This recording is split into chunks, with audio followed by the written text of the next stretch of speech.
Okay, we're going to go on and get started. Hopefully, she'll be on with me shortly. We're in for a very exciting week. I hope everyone is doing well today. I'm very excited about tonight. The next 4 weeks, we'll be talking about really about social justice issues and how we can get involved and be knowledgeable of what is happening and what has happened historically with Black people. I do want to say that my name is Dr. Willie Miles. I am the president of Dr. Willie Miles Children Foundation, located in Atlanta, Georgia. Of course, our organization really is about, here we are, we're doing it. All right. It's really about making children our priority. And that's our goal, to make sure that we have children being our priority. And that's what we're doing throughout the country. So I do want to say that I want to thank you all for actually being with us and being faithful followers of us. I do have a few announcements to make. I do want to share that you can see I got my t-shirt on. I'm not sure you can see the full t-shirt, but I want to make sure that I offer these to you all. We have actually made these available to you all for the last like 2 or 3 weeks. But for our non-Black family members, it says they are Black, their life matters. And the one I have on says social justice. And the third one says, I said that wrong. This one says they are Black, their lives matter. See how nice it is? And this one says, well, it should say I am Black, their life matters. My life matters. So I want y'all to order these shirts. You know, we have them on Bonfire for about 2 weeks, about 3 weeks, and our campaign ended. However, I do want you all to feel free to order from us directly, or you can still go on Bonfire and order the shirts. So it seems like everything wants to go wrong tonight. Let me get these cameras right, because it's an important night. All right, so you can go on Bonfire and order those shirts. Jackie, what do you think about the shirts? I absolutely love them. Right. I want your audience to know that we'll have matching face masks soon. All right. So, folk, if you want to figure out how you can help us, we ask that you please support us in this endeavor. You know, I don't try to be so like cocky, but I don't feel like I'm begging people, because I believe that our work speaks for itself. And we think to ask you to minimally support us, do that. Those t-shirts cost $25 if you order directly from us, and they cost $30 on Bonfire. We're not competitive. We're the same entity. But again, if you get them from me, we have a different company that makes them. And Bonfire, of course, does it for us for a campaign. So listen, folks, get those t-shirts today. I have a plan. I wanted everyone to wear those t-shirts on the 15th of October and post those pictures on social media throughout the country. And also, I would love to see people at the polls wearing those shirts at the election polls on November 3rd. It matters not to me who you vote for. It's most important that you vote.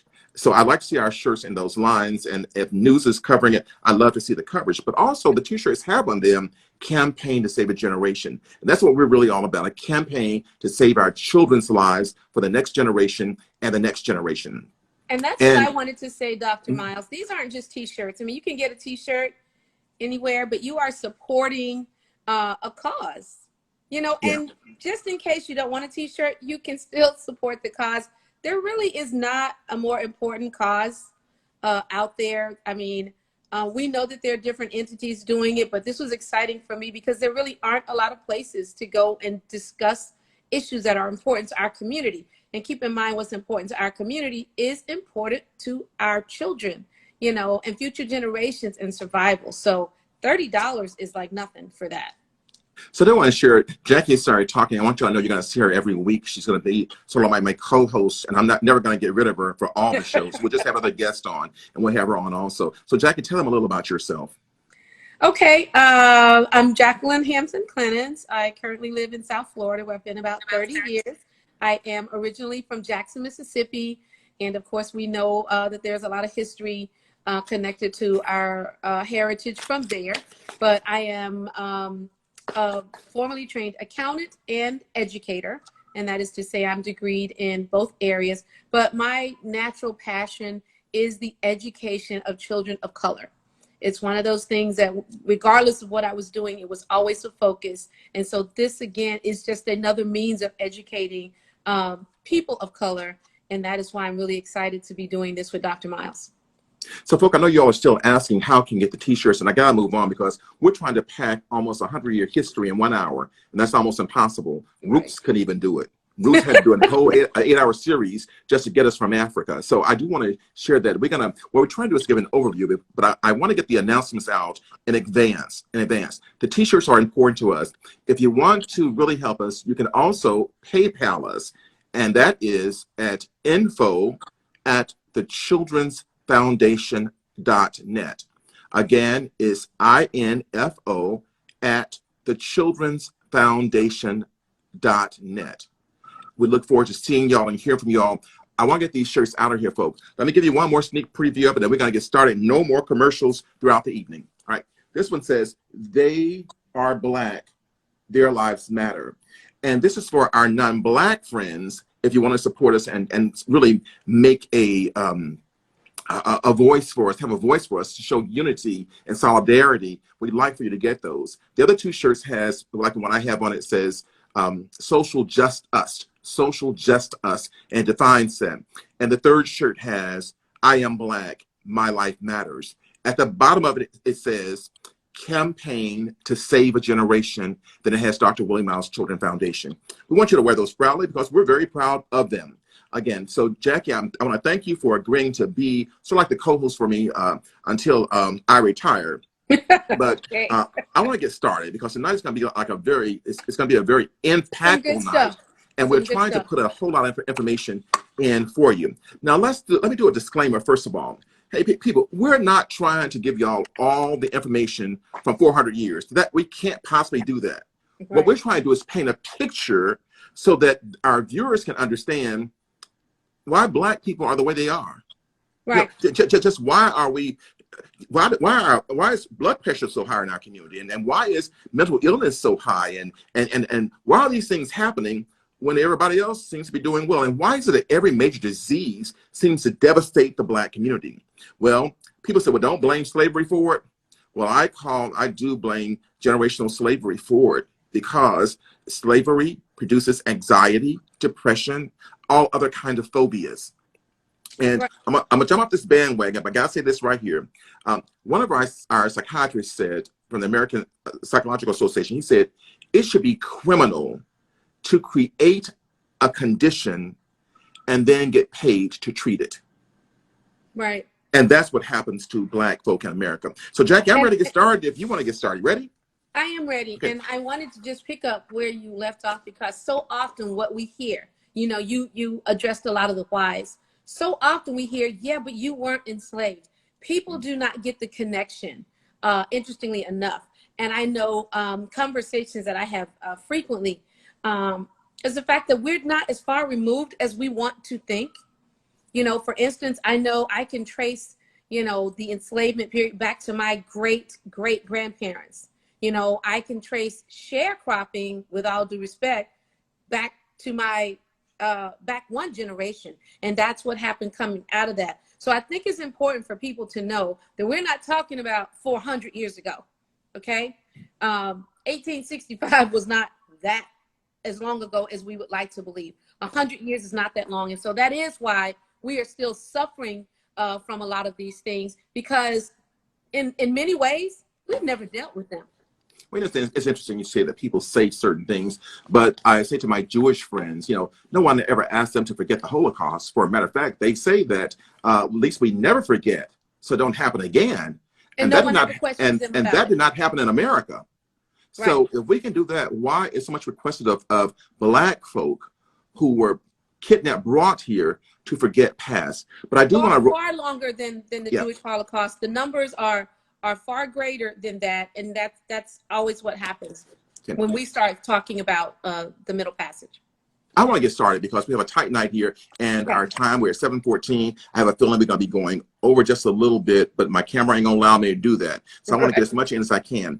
Let's start about this. Tonight's discussion was from Africa to America, the Middle Passage. And we want to explain what that Middle Passage was. And Jack, there's just so much controversy over, guess what? They were slaves in Africa, so they came here, we saved them. And I'm saying, well, they were slaves there, but they didn't deny them the culture. They were not raped. They were there for debt. The system of enslavement there was more of an indentured servitude. This is well known and well established. Anyone can find this out. So it was nowhere near the brutal a system that was established here. Again, the cultures were not taken, and these things were not done over generations. So there really is no comparison between the enslavement process. And people also need to understand it was a process, Dr. Miles, because sometimes in some of these history books, it says the slaves came, right? I was teaching at a school, reading this book, and it said the slaves came, as if, oh, we were always slaves. We just decided to hop on over to America for a vacation, and got stuck here. So there was a process of enslaving us, and it began with this Middle Passage and how we were transported. All of it was designed not to just physically enslave us, which is what some people also think. There was a mental enslavement process. Yeah, one thing I want to make sure that we clear ourselves up on, and that we're gonna go through this process, is that the conversation has been, well, they were slaves while they were in Africa, and that is true. There were tribes that had slaves. There were tribes that negotiated with the slave owners and actually got the people out there. There were some tribes that actually captured people and said they were slaves. And then there was a terroristic act on another continent of actually getting people from their home country, putting them on a ship because of capitalism. But I want to make sure we go by the process. What is the Middle Passage? You want to talk about that a little, Jackie? Yes, I definitely want to talk about that. Again, this is something anyone can find out. The Middle Passage is the stage of the triangular trade in which millions, and let's get that number straight, millions of Africans were forcibly transported to the New World as part of an Atlantic slave trade. So we want to be clear that this was a system, right? This wasn't somebody's idea. It was a planned system. Multiple countries, nations involved in this Atlantic slave trade. Let's talk about it. Was America, it was Europe, and then back to America. That's what I was called, a triangular. Right. And so Go on. It was decided that they would go to the continent of Africa, take human beings from their home, no matter what they were doing, even if they were indentured servants or enslaved there. We're going to take them from this place they know, where their bodies and their culture are all aligned, and we're going to put them on some ships, packed worse than sardines, take an 80-day trip, is what I understand. The length of this trip was 80 days. I want to show what it looks like. I'm not sure you can see that, but that's the ship they were on, and that's how they were packed like sardines, because they were considered a product. Yeah, because those are people that you see there. Those are they're people's bodies. Those aren't just lines. It's not a decorative pattern. That's how people were packed, if you will. And not just people, black people. Black people, yeah, as cargo, treated as cargo, as non-human. And I tell you, Dr. Miles, that is one of the things that still it's still difficult for me to process, how one human being did not recognize another human being when they saw him. First of all, you got to talk about definition. First of all, Africans were not considered human beings. They were considered a product. So those who went to get them didn't see them as a human being. They saw them as a product, as they saw cattle, as they saw guns, as they saw rice, as they saw alcohol. And so that was the first issue.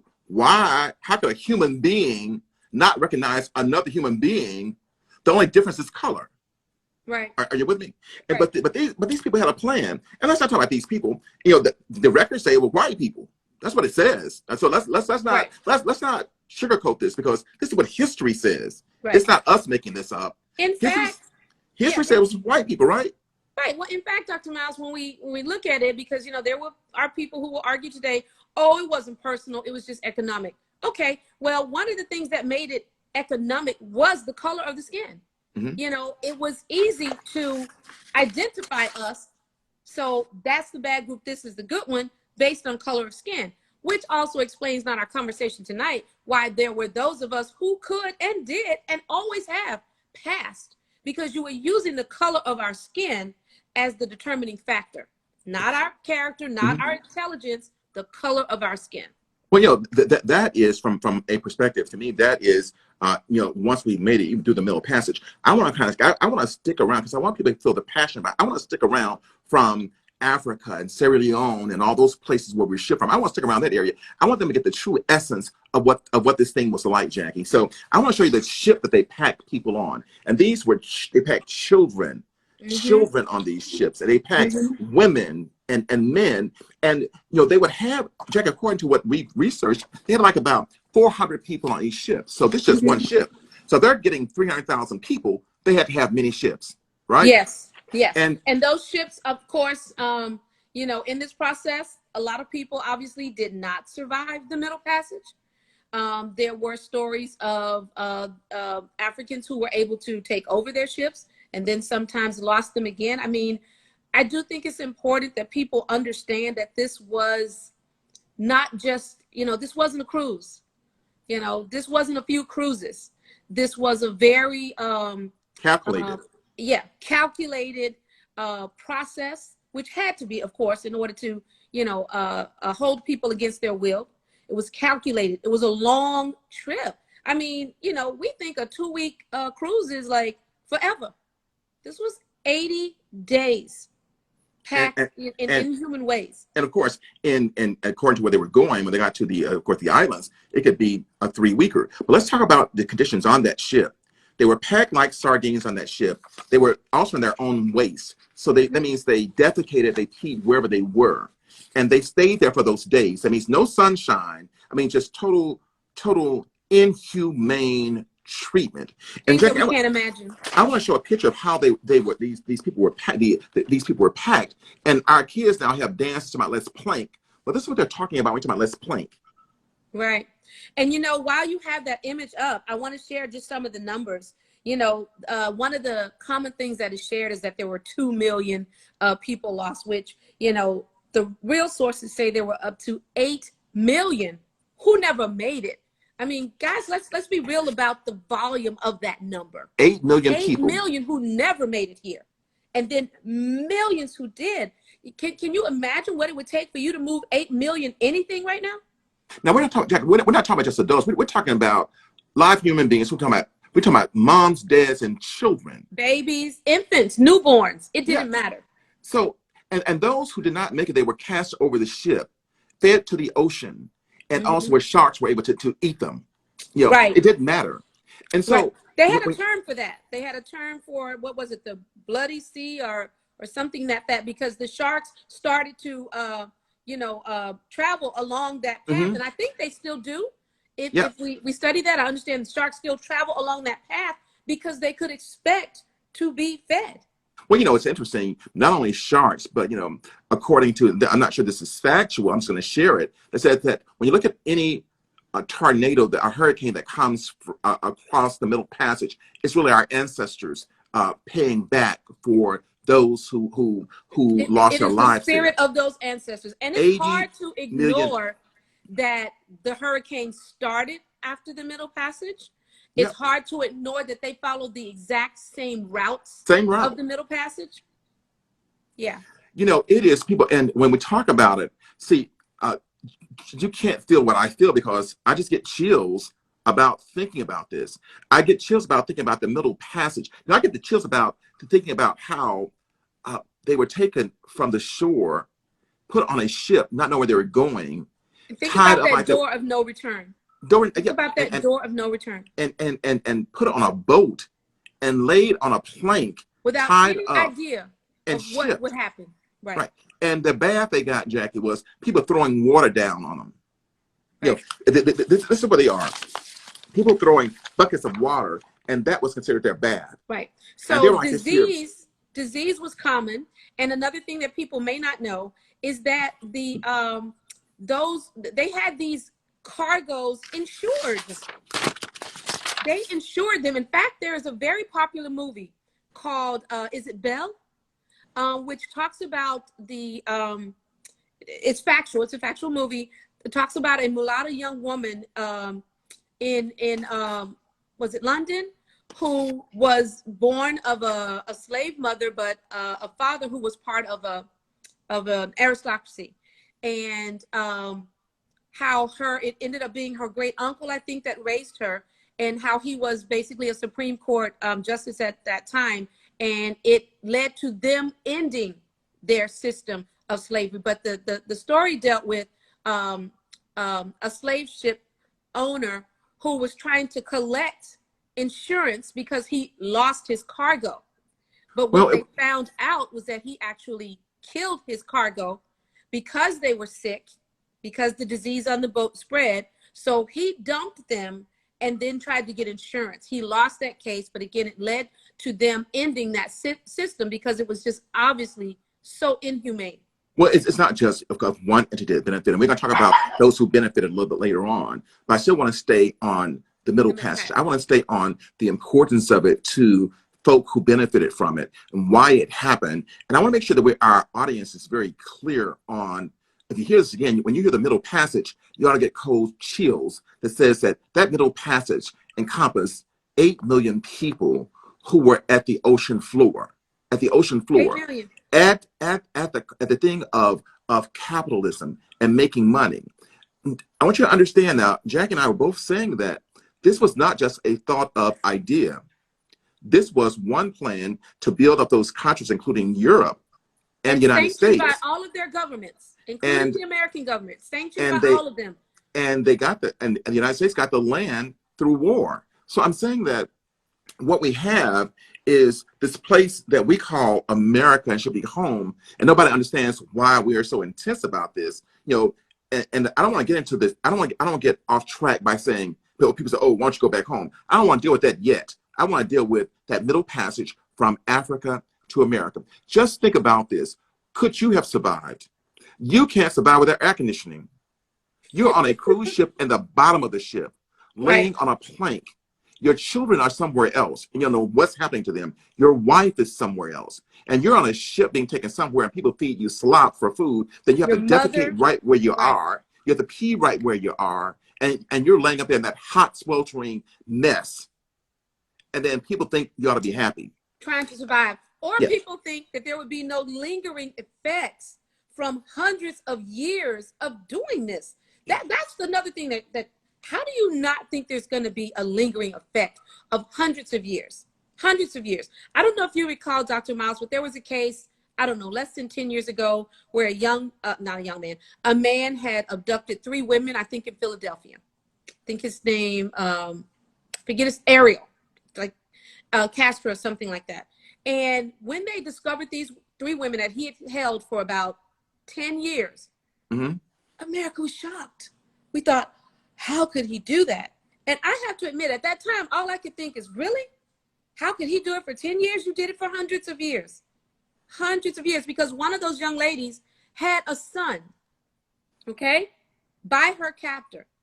So we understood that they would need, that her and her child would need therapy and everything. But we're asking how and why, right? People of color, people of African descent are still having issues here. Yeah, it's so important that you also feel this energy that we have, because you may think it's very easy for us to talk about, but it's not very easy for us to talk about. It's very difficult as we go to trying to explain to you what the Middle Passage is. How long was the travel? And Jackie covered that. She said from 80 days. It could have been longer. It could have been shorter. But at the end of the day, being on a ship for 5 days or 3 days in those kind of conditions was horrific. It's horrific. And when you talk about humaneness and inhumaneness, well, we know what that is. We talked about the triangular trade also. We talked about, Jack, we talked about America being involved, Europe being involved, and we talked about America then being the last leg of it. So it was triangular, and that's why they call it the triangular passage also. You know, what's so interesting about this is that people expect us not to care. And people expect us not to be really engaged in this. But Jackie, you and I have talked about this for years when it talks about who's going to tell the story. Is it his story or is it history? Are you with me? I am. His story or history?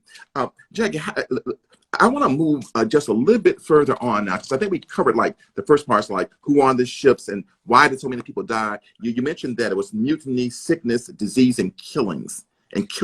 Right. All right. Let's move to I think one of the other things that is not often widely shared is where this cargo was dropped off. Yes. Because us connecting is another issue, and we don't realize. Important. So it records that the first record of enslaved Africans landing in the British colony Of course, that's Virginia here in the United States. Mm-hmm. 1619.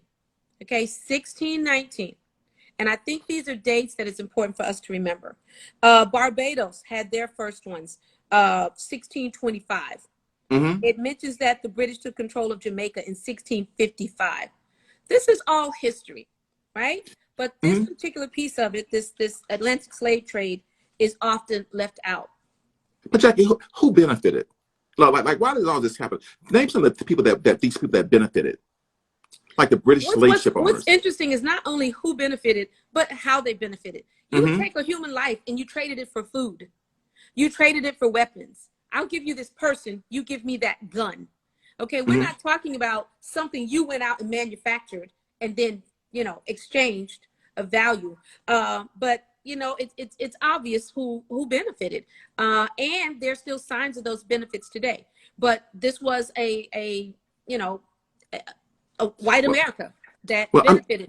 I'm gonna give you some of the people and places that benefited. The British slave ship owners benefited.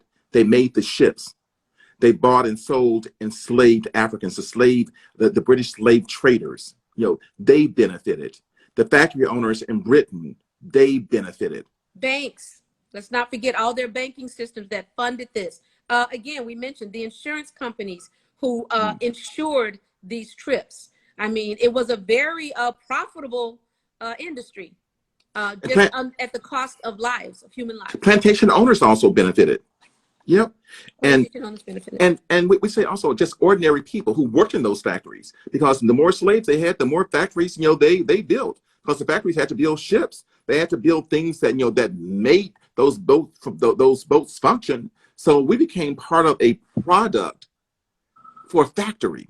Right. It just and to your point around that, so now the gun manufacturing companies benefited because now people had a way of purchasing, their guns. And so anything that people would trade these slaves for, those industries were also benefiting from the Atlantic slave trade. And what's so amazing is, we're still talking about this, but it's almost like we're talking about stuff before they even got to America. We haven't even talked about, just getting here.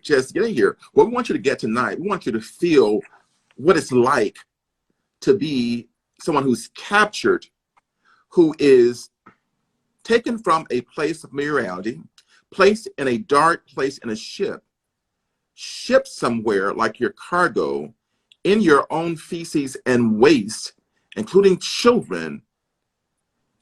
I hope you all are getting how we sit here today and say, what a conflict.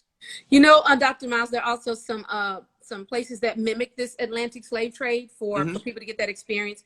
But guess what? It's not difficult. Imagine right now being stripped of your jewelry, your clothing, simple things, right? For 30 minutes. You pointed this out earlier. We can't survive without AC these days. So just imagine what that had to be like to be stripped of everything. And let's not forget, they also would even divide them based on where they came from so that they would not be communicating, and able to talk, because there were different languages spoken. So they would mix them up in that way as well, so that they would not be able to work together in many cases to secure their freedom, or to attempt to secure their freedom. But it was amazing, Jack, as I was researching this project. What I found out also, because it came from various tribes, and many of those tribes were against each other on that ship, they figured out they had to work together to try to save each other. So they forgot the differences that they had. And I said, what a lesson for us to learn today. They forgot the differences, and they said, we got to survive this thing, survive it. And so how does one feel being in that condition, having the person laying right next to me dies, and he's not moved until 5 or 10 days? And you wonder why there's a psychological impact on people today. Not making excuses. We're just talking facts, folks. We're just talking facts. We haven't even gotten to America yet. Right. So I wanted to just we talked about who profited. We talked about where they were dropped off at. We talked about who was involved in this. We talked about who was involved. So it's very important. We missed a part of that, Dr. Miles. Okay. Because we talked about primarily about those who were part of traveling to the continent of Africa to secure them. We didn't talk about who was involved in it, all along the way. And again, you're going to be looking at women and children who were also indoctrinated in this system or part of this system of oppressing other people. So training them when they got back home or enslaving them in that whole process.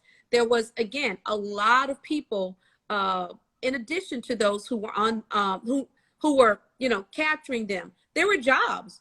I mean, you had jobs of going out, of being a captor, of being one who watched, of being one at the door, of being one who processed, right? These slaves. And of course, I think they would give them some name. They kept inventory. Mm-hmm. They of course, they were products. They were products. So we had to have an inventory. So there were inventory takers. And there were people who, again, had to stand guard and watch. And in some cases, those people, lost their lives because, again, there were always attempts to be free. Some people, some of the books make it sound as if we just accepted, the condition once we were there. Okay, you got me. I'm a slave now. But it wasn't that way. It was a very brutal process. I think about this often about what the ancestors went through, and then how we can be kind of callous today. And I think that I don't blame people. I simply say that we depend upon people to tell our story. To me, us being on tonight, we sent this out to thousands of people. And it's kind of interesting that, we have a good following, but my point is that people should have shared the word. And that's why when I send these announcements out, I tell people, stop liking what I send out and share it. You liking it means nothing to me. It doesn't, because it doesn't help me. It's up to say you saw it. But when you share it with friends, because our whole thing tonight and for the next 4 weeks is to bring about an understanding.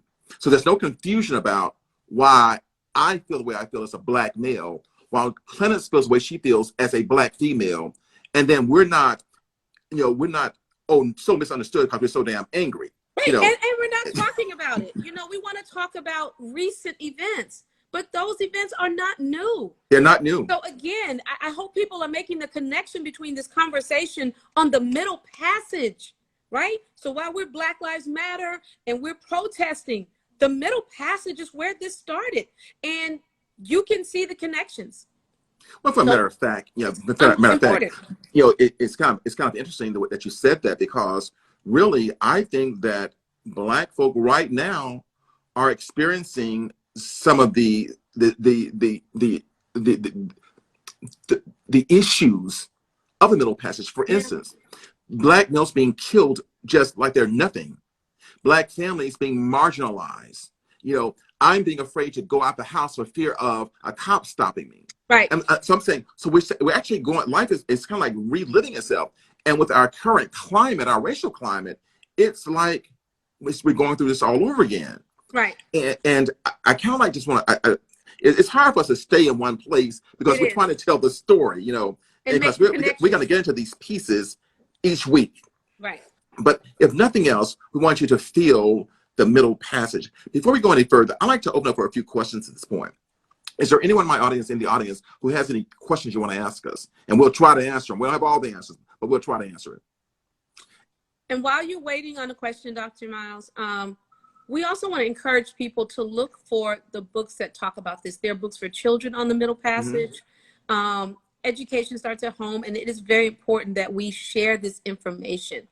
The Middle Passage is our Holocaust. I mean, it's much longer, obviously, and not just the Middle Passage and the 400 years following. But we must keep this story alive, and we must tell it from our own perspective, because I can tell you right now, the way it's recorded in many American books, you would think it was a picnic. It's our Holocaust. The Jews had their Holocaust. I don't want to take they could have that. And I'm not marginalizing. I'm simply saying that it was tragedy, but it didn't happen here. But they're more respected in this country than we are, because they said it would never happen again. And they'll control those entities that control them, like the media. I'm saying for Blacks in America experiencing that passage, and we said 8 million were lost now, were killed and died at the ocean floor. But then we had like another 12 million. It's according to where you were over this 200 or 300 year period. 12 million one place, 8 million another place. And that folks, doesn't necessarily speak to those born in America. And we know that there were times when they were literally breeding, people to enslave them. So the numbers really can't be counted. It's just so amazing when you look at those who profited, and then today, help not want to be provided for those who don't have. The British slave ship owners and banks still profit, and plantation owners are really many of the corporations today who don't want to pay their people a fair wage. That they're still there. Factory owners, the West African leaders were involved, bankers, ordinary people. And so that's what Jackie and I were talking about. You ought to get involved with us. You can't say, I have a black friend, and you're not willing to say, guess what? Their lives matter. Right. And understands that conversation matters, guys, just like Dr. Ma was saying. Not only should we be having the conversation, we should be sharing. We should be inviting other people to join this conversation. We can talk all day long about our problems, but until we start to understand this history, they will be there, because the solutions can be found in understanding this past.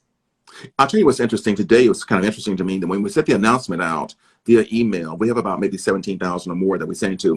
It's kind of interesting. We had more unsubscribes today than we had historically. And the unsubscribes are because people don't, you can't tell color on an email, but I can tell where people are from throughout Georgia and throughout the country. Right. And there are just people who don't want to hear this stuff. They don't want to hear it. They don't want to talk about it. Doesn't make They don't want to hear the truth. They don't want to hear the truth. And unfortunately, there are people of color who have a distaste. I've learned to use that. We have a distaste for our own. Right. And we must start to study that. We cannot spend all of our time asking other people to respect us until we respect ourselves. And respect ourselves and honor ourselves and honor our legacy. Right. But, it's kind of amazing. And that has to start with our history. It's kind of amazing how we came here on planks, but now we're some of the most educated, but that's another story. I don't want to go there. Okay. Mm-hmm. We're now going to move to some forms of slavery. And I thought this was very interesting, that if you were a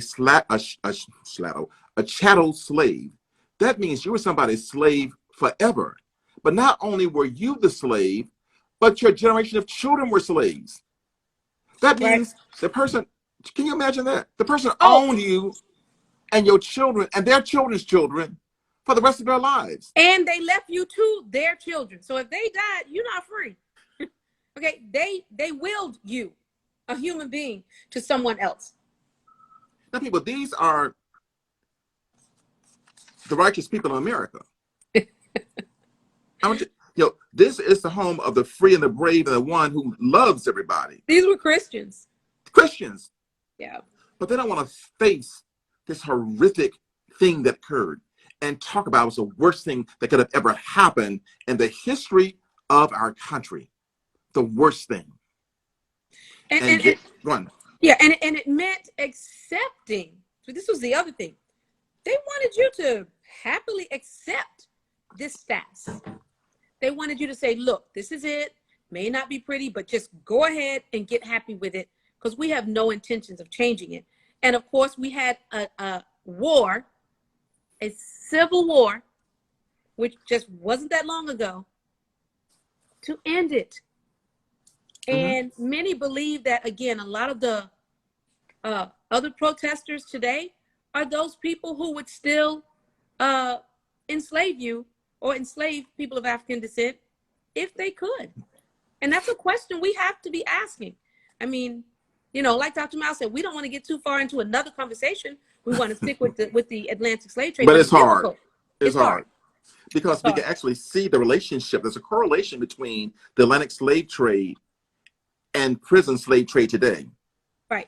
And it's hard to stay there because we see the picture because we're part of it. Mm-hmm. And for our friends who have not experienced it and who don't have relatives and ancestors, they're saying, why are you so uptight?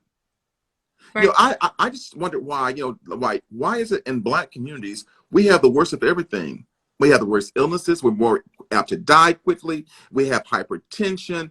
It ain't just because we eat. It's because we're stressed. Right. And honestly, it to some degree, it's an unavoidable stress. Yes. You are in this skin. On some level that there are people today in 2020 who disregard you, see you as less than a human being because of the color of your skin. And yet the person being oppressed is the one blamed for it. Because Dr. Miles, I hope we get to this. We never talk about studying the oppressor. Right. We're not Hmm. studying them. We're not looking at their Who committed the act? Hmm. lineage and Hmm. saying, okay, where are those, people today, right? Hmm. Because again, this is a taught behavior. But so we are studied, right? We are identified and put into categories, but we're not studying the people who actually committed what we now call a crime. We do think it's a crime to abduct people, right? It's terrorism. Okay, right. So we're not studying those terrorists, Hmm. right? And now their ancestors, by and large, for the most part, are still carrying out this behavior And they're against benefiting, American citizens. and they're benefiting from those from the what word am I looking for? That was left for them, the inheritances. Oh, absolutely. They're Uh, benefiting from inheritance from plantations and from cotton mills, and to this it day, that wealth trickled down. So we shouldn't be hard to understand how the psychological effects also trickle down, because the wealth definitely passed to next to succeeding generations. And Dr. Miles, again, talking about the slave trade, hmm. one of the questions was, how did it affect the American population? Hmm. Right? Yeah. Because today we look at the fact that we are 13% of the population, but there Hmm. were many instances. Again, one of the reasons they had to have laws that supported this system, because there were many instances where the number of Africans who were enslaved in a particular place outnumbered Right. those who enslaved them. Right. Hmm. Right. And so some of our research looking at the Black and the slave population in the United States from 1790 to 1880 looks at that and looks at why these things, the systems that they had in place to control the slaves was so important, because they Jack, were outnumbered. you know, what we can do, I know we're doing the impromptu thing and we're doing, the dialogue, but I think the Black slave population from the United States from 1790 to 1890, I think we should just read some of that stuff. Okay. That's Okay. really important. Do you mind getting started? I don't I mind at want our all. audience to get this. Right. So this says the transatlantic slavery began in the early 16th century when the Portuguese and Spanish forcibly brought captured African slaves to the New World in order to work for them. The British Empire introduced slavery to North America on a large scale, and the economy of the British colonies there depended on slave labor, Hmm. particularly regarding cotton, sugar, and tobacco output. They needed somebody to process these fields, Can we talk to about work these hold for a second? fields. Hold for a second. But the Africans were prime animals. They were tough. They were big. They were strong. And guess what? They could work in the sun for 12 hours and not die. Because we came from a population where, you know, obviously that And was not they new. knew that. They Right, knew that. right. Keep going. I'm sorry. Not a problem. In the 17th and 18th century, the number of slaves being brought to the Americas increased exponentially. And at the time of American independence, it was legal in all 13 colonies. Although the slavery became increasingly prohibited in the North, the number of slaves remained high during this time, as they were simply relocated or from the North, it says, to the South. So let's understand that, because there's this perception that there's a difference between the Right. North and the South, but this is what it was. It is also important to remember that the children of slaves were also viewed as property, and Property. apart from some very rare cases, were born into a life of slavery. And Dr. Miles, I also heard that during this time, the not the race, but the status of the child was connected to the status of the mother.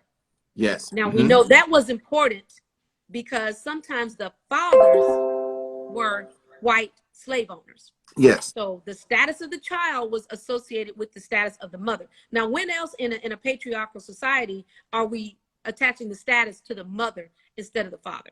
But Let's again, talk about this also. What my understanding also is that when they landed, of course, we're now on American soil, and we're talking about slavery here. How brutal they were, Jackie, is that if a white female had sex with a slave, they would chop the baby's head off, kill him.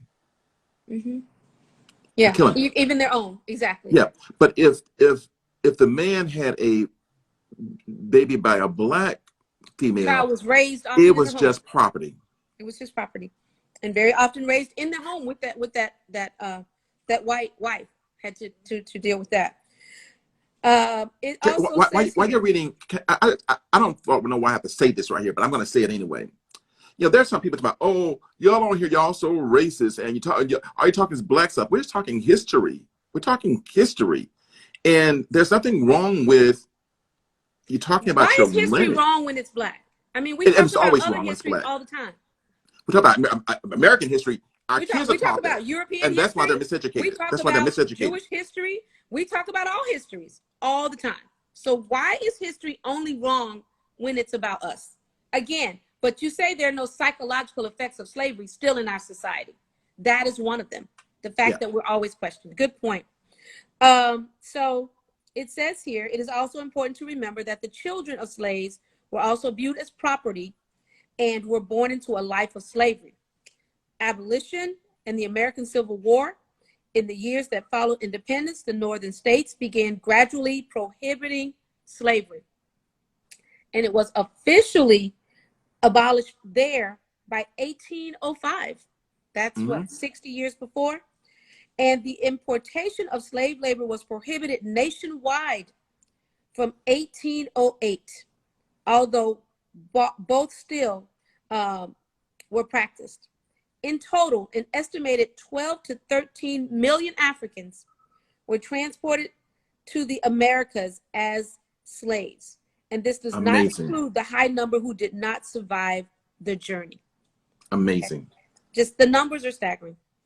In the 150 years only since the abolishment of slavery in the United States, the African American community have continuously campaigned for equal rights and opportunities that were not afforded to them, along with freedom. This we know we're still dealing with. So again, these things have trickled down. They're still part of our society. Let's see. And it says the most prominent themes have been the civil rights movement, voter suppression. And does it sound familiar to anybody? Sounds familiar. Voter suppression. I mean, we couldn't still be dealing with something that was that's hundreds of years in the making, right? Voter suppression, mass incarceration. Does that sound familiar? Right. And the relationship between the police and the African American community has taken the spotlight in recent years. So now you see the connection. Now you see the connection. Right. You see the connection. I'm sorry, go on.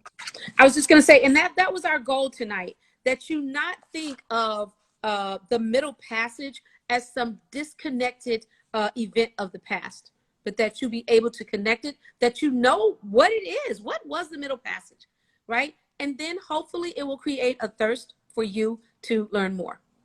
We hope also that it's created some humility in all of our audiences about the suffrage and the pain of coming to these Americas, not willfully, but captured.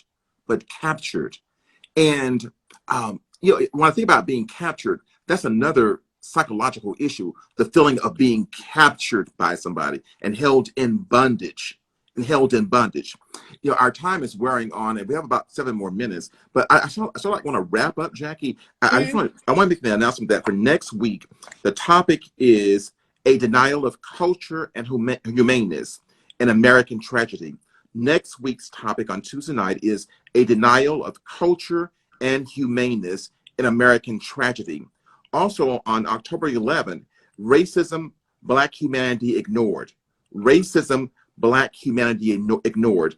And on October the 13th, it is the right of equality. The right of equality. Right. We really hope that we have helped our audience. You want to say something, Jackie? Go on. I was just going to say, right. And again, I hope that we are connecting the importance of these things and these conversations to what we're dealing with today. We're going to ask you to think about what we talked about tonight, the Middle Passage from Africa to America. And again, we didn't even cover an inch of the information. This is just giving you a real broad overview. There's much, much more that occurred from Africa to the Middle Passage. I mean, through the Middle Passage. For instance, what happened to those folk that were dropped off in Barbados? What happened to those people that were dropped off in the islands? And how does that impact how people even act today? So a lot of things happen. But the worst that could have happened, is the tragedy here in America, because they took everything from us, and they attempted to take our humanity. Yeah. Our humanity. I think we need a few more movies that cover that, and perhaps it would help people understand. Yeah. Like you said, if they're really that interested, the information is on the internet. You can go to YouTube, watch stuff if you're really that interested. I want to know who people are and why they so mean, and why they can't seem to get it together, and why is it that they always appear to be so hostile, and why they're being killed like they're animals. Why does America have a race issue? Other countries don't have this. Why does America have a race issue in 2020? Yeah. We're still there. So again, I want to encourage you all to go to our website. And another thing, the website, you don't have to go to the website. Folks, I'm pushing these shirts now. Make sure that you all go and get yourself one of them. And if you want to just pay for them by PayPal, just our information is info@thechildrensfoundation.net. info@thechildrensfoundation.net. Jackie, our time is up. We have 1 minute remaining. So I want to thank you, Jackie, for really being such an awesome co-host of this and being so knowledgeable about the information. And I look forward to seeing you next week as we talk about this social justice issue and talk about how we can better educate our families and our communities. You have any further words? Just remind everybody that everything we do is for the children. That is this the Children's Foundation, and everything we do is to improve the lives of children. Good point. Hey, listen, folks, thanks for being with us tonight. We'll see you next week, and tell somebody else. Don't stop liking us. We like you like us, but share it. Let's grow the audience. Share the information. We'll see you next week. Have a great, great, great week. Dr. Miles, thank you for the invitation. I look forward to seeing you next week. Most certainly. See you. Bye-bye.